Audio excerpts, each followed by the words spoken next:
India voice, आपकी सोच, आपकी आवाज।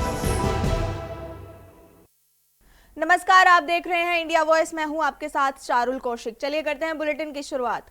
सहारनपुर में मुख्यमंत्री योगी आदित्यनाथ पीएम के कार्यक्रम की तैयारियों का जायजा, सुरक्षा, ट्रैफिक और वेन्यू का बारीकी से निरीक्षण। आज दिल्ली देहरादून ग्रीन एक्सप्रेसवे का उद्घाटन।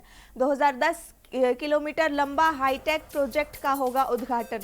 शिवालिक पहाड़ियों में 12 किलोमीटर का ग्रीन कॉरिडोर। पश्चिमी उत्तर प्रदेश की तस्वीर बदलेगा एक्सप्रेसवे। व्यापार और पर्यटन को मिलेगा जबरदस्त बूस्ट। कड़े सुरक्षा इंतजाम और ट्रैफिक प्लान लागू।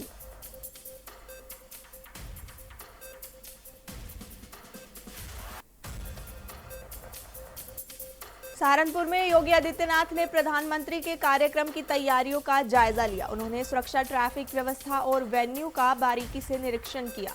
आज नरेंद्र मोदी द्वारा दिल्ली देहरादून ग्रीन एक्सप्रेसवे का उद्घाटन किया जाएगा। करीब 210 किलोमीटर लंबे इस हाईटेक प्रोजेक्ट में शिवालिक पहाड़ियों के बीच 12 किलोमीटर का ग्रीन कॉरिडोर भी शामिल है। ये एक्सप्रेसवे पश्चिमी उत्तर प्रदेश की तस्वीर बदलने के साथ व्यापार और पर्यटन को बड़ा बढ़ावा देगा। कार्यक्रम को देखते हुए कड़े सुरक्षा इंतजाम और विशेष ट्रैफिक प्लान लागू किए गए हैं।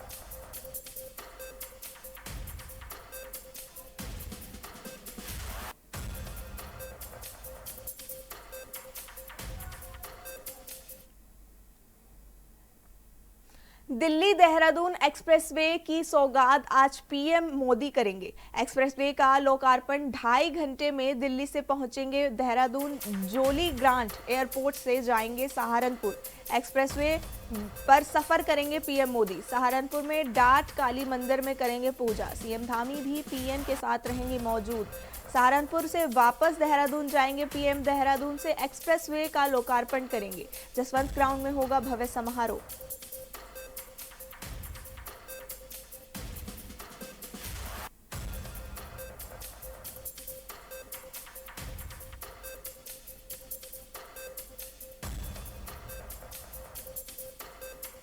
दिल्ली देहरादून एक्सप्रेसवे की सौगात आज पीएम करेंगे।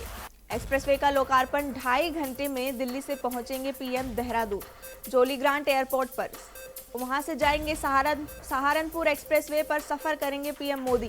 सहारनपुर में डाट काली मंदिर में करेंगे पूजा। सीएम धामी भी पीएम के साथ रहेंगे मौजूद। सहारनपुर से वापस देहरादून जाएंगे पीएम। देहरादून से एक्सप्रेसवे का लोकार्पण करेंगे। जसवंत ग्राउंड में होगा ये भव्य समारोह।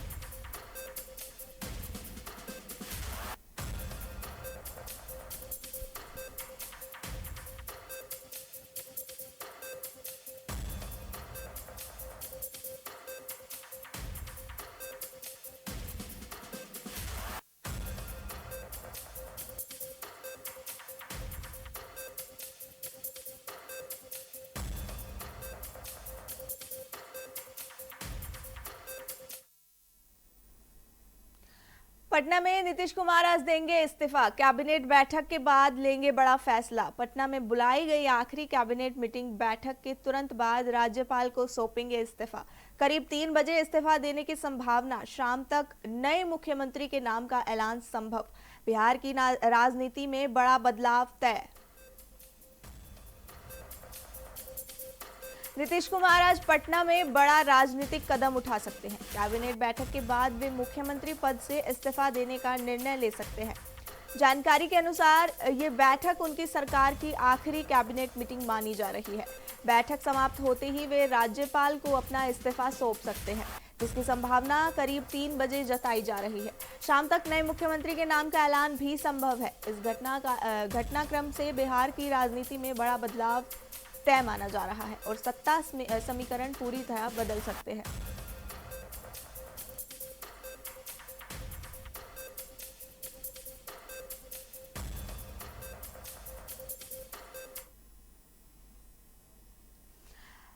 अगली खबर लखनऊ से है। बाबा साहेब भीमराव अंबेडकर की जयंती। मायावती ने बाबा साहेब के चित्र पर माल्यार्पण किया। बीएसपी अध्यक्ष मायावती ने दी श्रद्धांजलि। बाबा साहेब का जीवन संघर्षों में बीता। मायावती बहुजनों के मसीहा बाबा साहेब।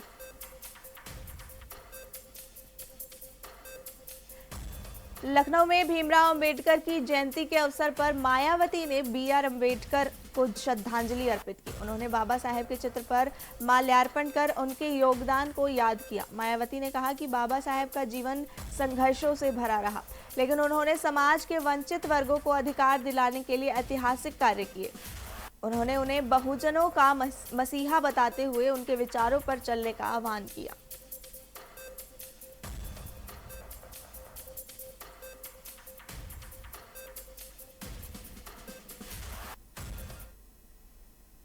पाकिस्तान में हुए 21 घंटे की लंबी शांति वार्ता के बाद भी अमेरिका और ईरान के बीच कोई समझौता नहीं हो सका। ये बातचीत बहुत अहम मानी जा रही थी क्योंकि इससे दोनों देशों के बीच तनाव कम होने की उम्मीद थी, लेकिन आखिरी समय में बातचीत टूट गई। अब सवाल उठ रहे हैं कि क्या ये वार्ता पाकिस्तान में होने की वजह से फेल हुई। अब इस पर भारत से पक्ष और विपक्ष के नेताओं की प्रतिक्रियाएं आ रही हैं। देखिए खास रिपोर्ट। पाकिस्तान में हुई 21 घंटे की शांति वार्ता के बाद भी अमेरिका और ईरान के बीच कोई समझौता नहीं हो पाया। ये बातचीत बहुत अहम मानी जा रही थी क्योंकि इससे दोनों देशों के बीच तनाव कम होने की उम्मीद थी, लेकिन आखिरी वक्त में बातचीत टूट गई। अब सवाल उठ रहे हैं कि क्या ये वार्ता पाकिस्तान में होने की वजह से फेल हुई। सुनिए विपक्ष इस पर क्या कुछ कह रहा है। इसकी वजह अमेरिका है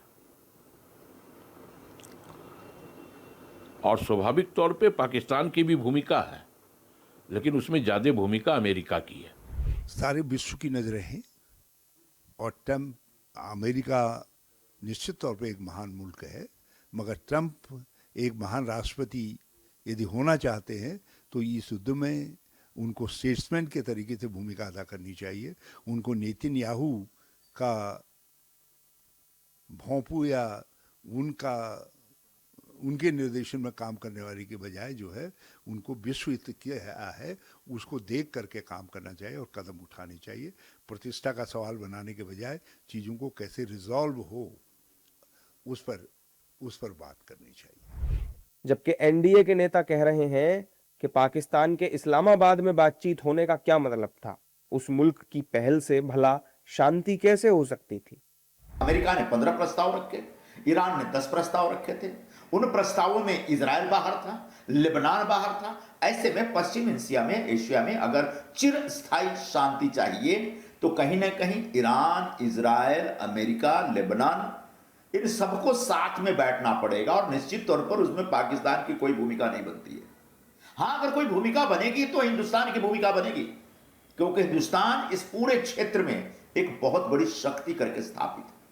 तो हिंदुस्तान की एक भूमिका थी, उस भूमिका को नकार करके जिस तरह से पाकिस्तान जैसे छोटे से जिस देश का एक युद्ध, जिस देश ने हमेशा युद्ध की भाषा की है, जिस देश में सिर्फ हमेशा आतंकवाद की फैक्ट्री रही है, उस देश को आप आगे रख रहे हैं, उस देश को कह रहे हैं आप एक पहल कीजिए, तो निश्चित तौर पर ऐसे शांति प्रस्ताव से दिखावे क्यों। जानकारी के मुताबिक अब दोनों देशों के बीच 2 हफ्ते के लिए लागू सीज फायर का भविष्य भी साफ नहीं है। दोनों देश एक दूसरे को दोष दे रहे हैं। ईरान का कहना है कि अमेरिका की सख्त शर्तों के कारण बात नहीं बनी। इस बीच ईरानी नेता भी अमेरिका पर निशाना साध रहे हैं।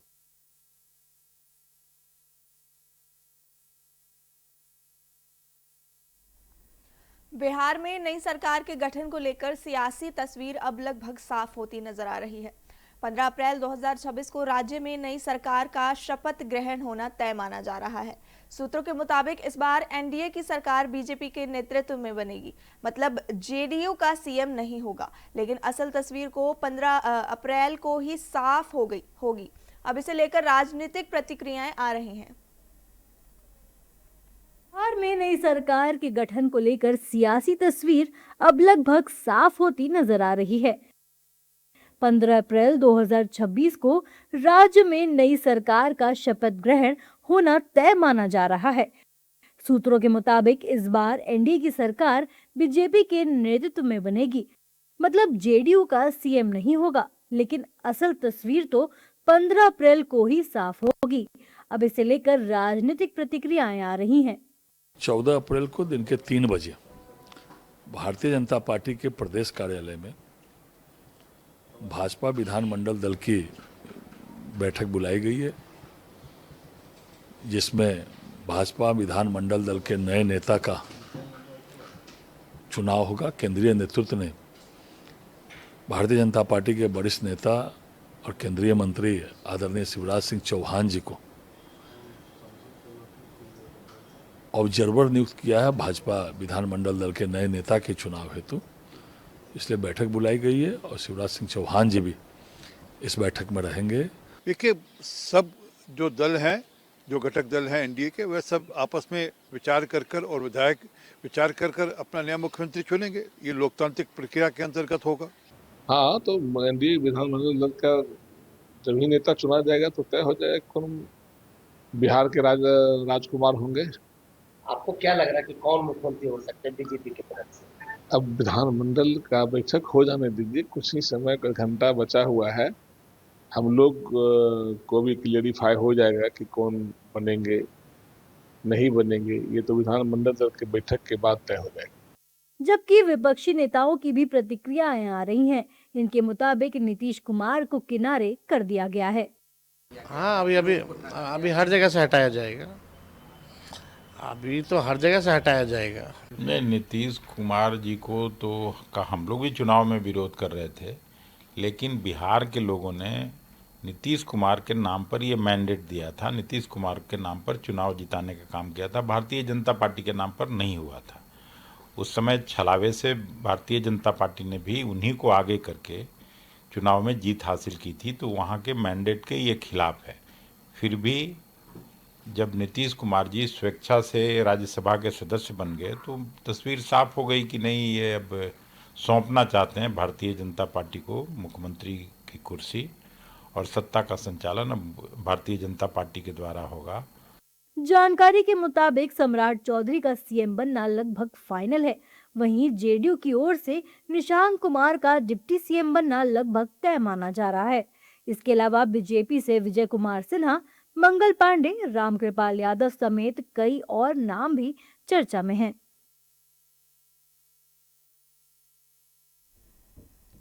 प्रधानमंत्री नरेंद्र मोदी ने संसद के सभी दलों के नेताओं को पत्र लिखकर नारी शक्ति वंदन अधिनियम को पूर्ण रूप से लागू करने के लिए समर्थन मांगा है। 16 अप्रैल से संसद में इस पर विशेष चर्चा होगी, जिसका उद्देश्य 2029 के लोकसभा और विधानसभा चुनावों में महिला आरक्षण सुनिश्चित करना है। लेकिन विपक्ष इसे चुनाव के वक्त में फायदा उठाने वाली रणनीति बता रहा है। विपक्ष की माने तो पहले सरकार ड्राफ्ट तो दे, तब उसे पढ़कर हम तय करेंगे। साथ ही इसे परिसीमन करार दे रहे हैं।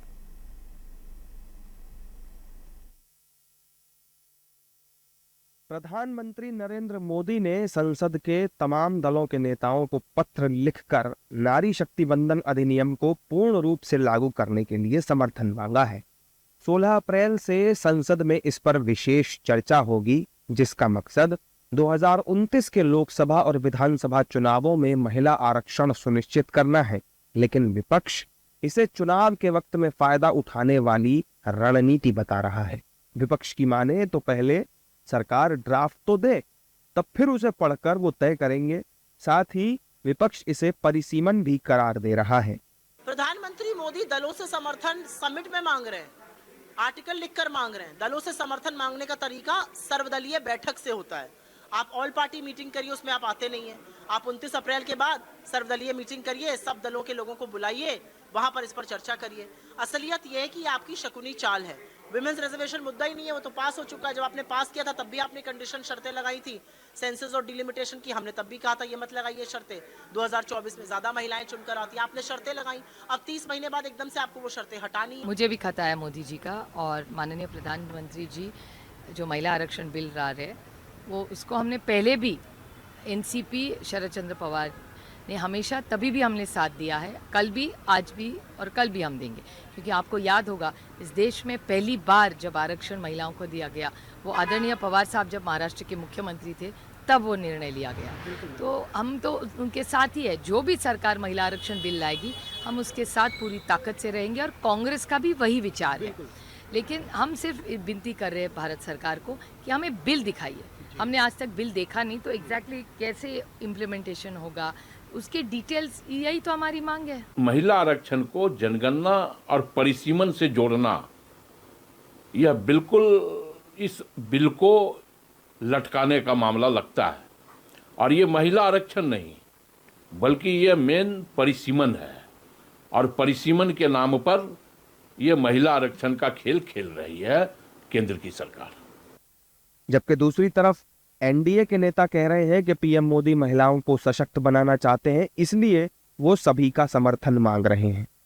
प्रधानमंत्री मोदी जी तो चाहते हैं कि देश की बेटियां, बहनें, महिलाएं सबल हों, उनको आरक्षण मिले। और प्रधानमंत्री जी देश के पहले प्रधानमंत्री थे जिन्होंने लाल किले के प्राचीर से शौचालय की बात करी और देश में को लगभग 14 करोड़ शौचालय लगवाए। पहली बार हुआ कि 13 करोड़ से बढ़कर 44 करोड़ तक गैस के चूल्हे दिए गए।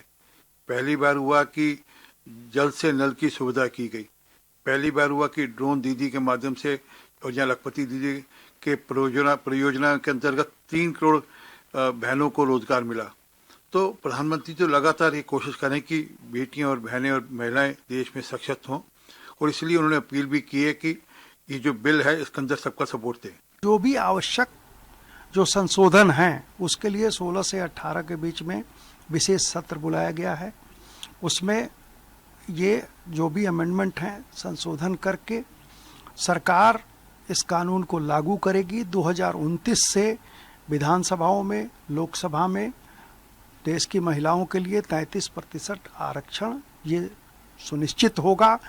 महिलाओं को सशक्त करने के लिए, महिलाओं के कल्याण के लिए ये सरकार, माननीय मोदी जी की सरकार संकल्पित है। और उसी के तहत माननीय मोदी जी ने पत्र भी लिखा है सभी विरोधी दलों को। उन्होंने आग्रह किया है कि सब लोग इस पुनीत कार्य में सबको सहयोग देना चाहिए। दरअसल नारी शक्ति वंदन अधिनियम जल्द से जल्द सर्वसम्मति से देश में लागू करने की तैयारी है, और इसी की वजह से 2029 के लोकसभा चुनाव और आने वाले तमाम विधानसभा चुनावों में महिलाओं के लिए 33% आरक्षण पूरी तरह लागू किया जाएगा। और कांग्रेस पार्लियामेंट्री पार्टी की चेयरपर्सन और सांसद सोनिया गांधी ने महिला आरक्षण बिल को लेकर केंद्र सरकार पर सवाल दागे हैं। इस दौरान उन्होंने केंद्र सरकार से इस बिल में जल्दबाजी करने और परिसीमन का मुद्दा बताया है। हालांकि इस बयान के बाद सियासत पूरी तरह से गर्मा चुकी है और बीजेपी नेताओं ने कांग्रेस पर तीखा हमला बोला है। कांग्रेस पार्लियामेंट्री पार्टी की चेयरपर्सन और सांसद सोनिया गांधी ने महिला आरक्षण बिल को लेकर केंद्र सरकार पर सवाल दागे हैं। इस दौरान उन्होंने केंद्र सरकार से इस बिल में जल्दबाजी करने और परिसीमन का मुद्दा बताया है। एक लेख में सोनिया गांधी ने कहा है कि केंद्र सरकार चुनाव से ठीक पहले स्पेशल सत्र बुलाने में जल्दबाजी में है ताकि विपक्ष को बचाव की मुद्रा में लाया जा सके। खास बात यह है कि इस प्रक्रिया के पीछे की सारी कवायद परिसीमन को लेकर है, न कि महिला आरक्षण बिल को लेकर। परिसीमन का मामला ही असली मुद्दा है। नारी शक्ति वंदन अधिनियम तो पहले ही पारित हो चुका है। जनगणना के बीच अचानक इतनी जल्दबाजी क्यों की जा रही है? सोनिया गांधी के इस लेख में छपे बयान के बाद सियासी पारा भी हाई होता नजर आ रहा है। बीजेपी और उसके सहयोगी दलों के नेताओं ने सोनिया गांधी और कांग्रेस पर तीखा हमला बोला है। इस दौरान उनका कहना है कि अगर विपक्ष को महिला आरक्षण बिल की इतनी चिंता थी तो जब वो सरकार में थे तब क्यों नहीं लेकर आए? क्या कह रही है? पहले से तय था तो क्यों नहीं कर ली जब शासन में थी? कौन रोका था? हमको याद है नीतीश जी जब ये यूपीए की सरकार थी, ये बिल आया था तो दिल्ली में थे और आउट ऑफ वे जाकर के सपोर्ट किए थे। बोले इस बिल का हम लोग समर्थन करते हैं, हमारी पार्टी समर्थन करती है। कौन रोका था करने के लिए? क्यों छोड़ दी थी उस समय? परिसीमन तय होता है कि इतने सालों के बाद देश का विधानसभा और लोकसभा का पुनर्सीमन होना चाहिए, क्योंकि आबादी बढ़ती है, मतदाता बढ़ते हैं, तो परिसीमन होना ही। और माननीय प्रधानमंत्री जी की दृढ़ इच्छा शक्ति है कि महिलाओं को भी कानून बनाने में अधिकार मिले, लेकिन कांग्रेस की नियति ठीक नहीं है। अभी माननीय प्रधानमंत्री जी ने सभी दलों से आग्रह किया है, किरण रिजिजू जी ने सभी दलों से आग्रह किया है कि सब लोग एकजुट होकर यह जो नारी शक्ति विधेयक का जो संशोधन आ रहा है उसको पास कराया गया। लेकिन क्योंकि मंशा सही नहीं है, इसीलिए कुछ खोज खांच लगा के कैसे उपाय खोज रहे हैं। 30 साल से पेंडिंग था, ये 30 साल से लटका हुआ, भटका हुआ, अटका हुआ था। और आज सवाल सिर्फ इतना बनता है कि कांग्रेस और बाकी विपक्षी दल जिन्हें प्रधानमंत्री ने, किरण रिजिजू ने बार बार आग्रह किया कि वो इसका समर्थन करें। क्या वो डिले चाहते हैं या वो डिलीवरी चाहते हैं?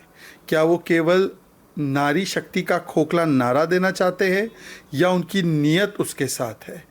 बता दें कि प्रधानमंत्री मोदी ने 16, 17 और 18 अप्रैल 2026 तक संसद का 3 दिवसीय विशेष सत्र बुलाया है। ये सत्र मुख्य रूप से महिला आरक्षण अधिनियम से जुड़े संशोधनों को पारित करने के लिए आयोजित किया जा रहा है। इस दौरान पीएम मोदी ने लोकसभा और राज्यसभा के सभी दलों के संसदीय दलों के नेताओं को पत्र लिखकर नारी शक्ति वंदन अधिनियम यानी कि महिला आरक्षण कानून के कार्यान्वयन के लिए पूर्ण समर्थन की अपील की है। फिलहाल के लिए इस बुलेटिन में इतना ही। इसी तरह की तमाम खबरों से जुड़े रहने के लिए देखते रहिए इंडिया वॉइस। तब तक के लिए नमस्कार।